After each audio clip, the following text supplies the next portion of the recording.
নিশ্চয়ভাৱে ৰাজদীপ পুৱাৰ ভাগৰ পৰা আমি সেই দৃশ্যাৱলী দেখুৱাইছোঁ যে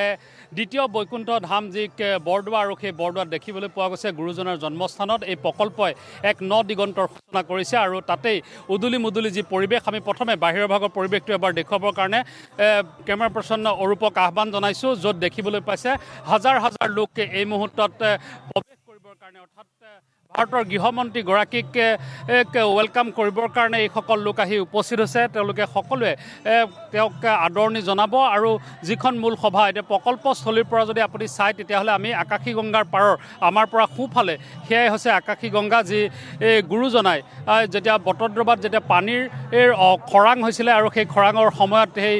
আকাশী গংগা খান্দি উলিয়াইছিলে আৰু সেই আকাশী গংগাৰ তীৰতে অৰ্থাৎ আকাশী গংগাৰ পাৰতে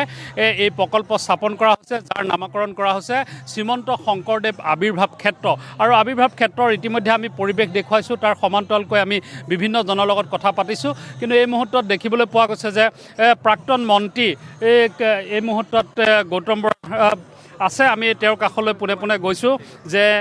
সপোনৰ অগোচৰ সকলোৱে ভাবাতকৈ বহুত ওপৰত আপুনি নিজেই এই বটদ্ৰৱা বা ধিং গোটেই আপুনি স্থানীয় লোক হিচাপে আজি গৌৰৱান্বিত নিশ্চয় আমি গৌৰৱান্বিত যে মহাপুৰুষ শ্ৰীমন্ত শংকৰদেৱৰ জন্মস্থান এই বটদ্ৰৱাত গুৰুজনাৰ আৱিৰ্ভাৱ ক্ষেত্ৰখন আজি আমাৰ কেন্দ্ৰীয় গৃহমন্ত্ৰী মাননীয় অমিত শ্বাহ ডাঙৰীয়াই উদঘাটন কৰিব সকলো ৰাইজ উদ্গ্ৰীৱ হৈ আছে আৰু ৰাইজে বীৰ বাট নোপোৱা অৱস্থা হৈছে আমি অনুমান কৰিছোঁ ৭০,০০০মান মানুহ ইয়াত গোট খাব যদিও আমাৰ ৬০,০০০ৰ ওপৰত আসন আছে তাতোকৈ বহুত বেছি মানুহ ইয়াত আহিয়ে আছে মই ৰাস্তাইদি আহোঁতে দেখিছোঁ মানুহে বীৰ দি বাট নোপোৱা অৱস্থা হৈছে গতিকে আমি সঁচাকৈ আমি ধন্যবাদ আমি জনাম আমাৰ চৰকাৰক যে বিশেষকৈ আমাৰ মাননীয় মুখ্যমন্ত্ৰী হিমন্ত বিশ্ব শৰ্মা ডাঙৰীয়াক যে তেখেতৰ তৎপৰতাত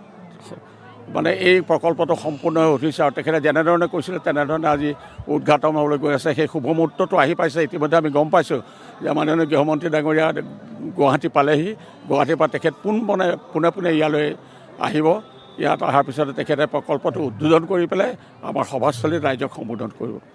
222.54 কোটি টকা ব্যয়েৰে নিৰ্মাণ হৈছে এই প্ৰকল্প আৰু য'ত আপুনি প্ৰতিফলিত হৈছে গুৰুজনাৰ যি দৰ্শন আছিলে গুৰুজনাৰ যি চিন্তা আছিলে তাক প্ৰতিফলিত হোৱা দেখিবলৈ পোৱা গৈছে ই বিশ্বৰ কাৰণে এক বিৰল কলাক্ষেত্ৰ হ'ব নিশ্চয় মানে মই নিজে অনুমান কৰি 2 দিন 3 দিন আমি ঘূৰি আছোঁ এইটো ঘূৰিবৰ কাৰণে প্ৰায় 4 ঘণ্টা সময় লাগে মানে যদি খৰতকীয়াকৈ চাই যদি বোলে মানে প্ৰত্যেকটো বস্তুৱে জানিবৰ কাৰণে চাই তেতিয়াহ'লে গোটেই দিনটো ইয়াত লাগি যাব আৰু এইটো কাৰণে ভাল হৈছে যে মানুহৰ গুৰুজনাৰ থানখনো আছে থানতো মানুহে সেৱা জনাব পাৰিব গুৰুজনাৰ আৰু আহি লগে লগে প্ৰকল্পটো চাই মানুহ ইয়াত যথেষ্টখিনি ভিৰ বাঢ়িব আৰু এই এটা আমাৰ কাৰণে খুব আমি গৌৰৱবোধ কৰিছোঁ এইকাৰণে যে এই অঞ্চলটোৰ প্ৰতি মানুহৰ যিটো আগতে যিটো আছিলে এতিয়া ধাৰণাটো সম্পূৰ্ণ সলনি হৈ যাব আৰু আধ্যাত্মিকতাৰ প্ৰতি মানুহৰ ধাউতিটো বাঢ়ি যাব দিগন্তৰ সূচনা কৰিব আমি ধন্যবাদ জনাইছোঁ আৰু পৰিৱেশটো আমি লগে লগে দেখুৱাই যাবলৈ বিচাৰিছোঁ যে এনেদৰে যদি ৰাজদীপ চাই আমি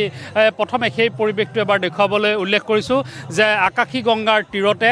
স্থাপন কৰা হৈছে এই ক্ষেত্ৰ যাৰ নাম দিয়া হৈছে শ্ৰীমন্ত শংকৰদেৱ আৱিৰ্ভাৱ ক্ষেত্ৰ এই আৱিৰ্ভাৱ ক্ষেত্ৰ যদি আপুনি চায় তেতিয়াহ'লে য'ত 165 বিঘা মাটি বেদখলমুক্ত কৰা হৈছিলে বিগত 2016 চনত যেতিয়া বিজেপি চৰকাৰ গঠন হৈছিলে কাজিৰঙাত যেতিয়া 23 ছেপ্টেম্বৰ উচ্ছেদ হৈছিলে আৰু সেই উচ্ছেদৰ সময়তেই ইয়াতো সমান্তৰালকৈ উচ্ছেদ চলিছিলে আৰু দেখিবলৈ পোৱা গৈছে যে তাৰ পিছতে কিন্তু ইয়াত এই 165 বিঘা মাটিত প্ৰকল্প নিৰ্মাণৰ কাৰণে ব্যৱস্থা গ্ৰহণ কৰা হৈছিলে সেই 165 বিঘা ভূমিৰে কিন্তু আপুনি যদি চায় তেতিয়াহ'লে 135 বিঘা মাটিত এই যি প্ৰকল্প সাংস্কৃতিক প্ৰকল্প গঢ়ি তোলা হৈছে তাৰে 45 বিঘা মাটি কিছু সুকীয়াকৈ ৰখা হৈছে আমি দেখুৱাই আছোঁ দৃশ্যাৱলী তাৰ লগে লগে আমি কথা পাতিবলৈ বিচাৰিম আছে নগাঁও জিলা পৰিষদৰ বাইদেউ আছে যে আজি নগঞা হিচাপে অসমীয়া হিচাপে কিন্তু গৌৰৱ কৰাৰ এটা থল হয় আজি আমি সঁচাকৈ গৌৰৱান্বিত আজি আমাৰ ইমান সুন্দৰ এটা প্ৰকল্পৰ আৰম্ভণি অনুষ্ঠানটো অমিত শ্বাহ ডাঙৰীয়াই কৰিব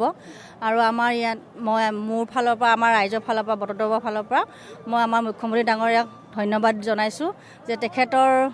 হেৰিতে আয়ুৰতে আমাৰ এইখিনি কাম উন্নয়ন হৈছে গতিকে তেওঁক কোটি কোটি ধন্যবাদেৰে মই নমস্কাৰ গ্ৰহণ কৰিছোঁ আমাৰ ৰাইজৰ ফালৰ পৰা নিশ্চিতভাৱে প্ৰতিগৰাকী লোকে আজি যদি চাই তেতিয়া আমাৰ পৰা বাওঁফালৰ সেই দৃশ্যাৱলী দেখুৱাবলৈ অনুৰোধ জনাইছোঁ য'ত হাজাৰ হাজাৰ লোক ইতিমধ্যে কোৱা হৈছে প্ৰায় 60ৰ পৰা 70,000 লোকে তেওঁলোকে এনেদৰে গৃহমন্ত্ৰীগৰাকীক তেওঁলোকে স্বাগতম জনাবলৈ উপস্থিত হ'ব আৰু তাৰ পাকখনৰ দৃশ্যাৱলী আমি দেখুৱাই আছোঁ য'ত আমি কৈছোঁৱে যে প্ৰথমে একাংশ লোকে প্ৰকল্পস্থলীৰ সেই দৃশ্যাৱলী যি নয়নিভাম দৃশ্যাৱলী য'ত চালে চকুলোৱা দৃশ্যাৱলী সেয়া চাবৰ কাৰণে তেওঁলোক গৈছে তাৰপিছত পোনে পোনে আহি মূল সভাত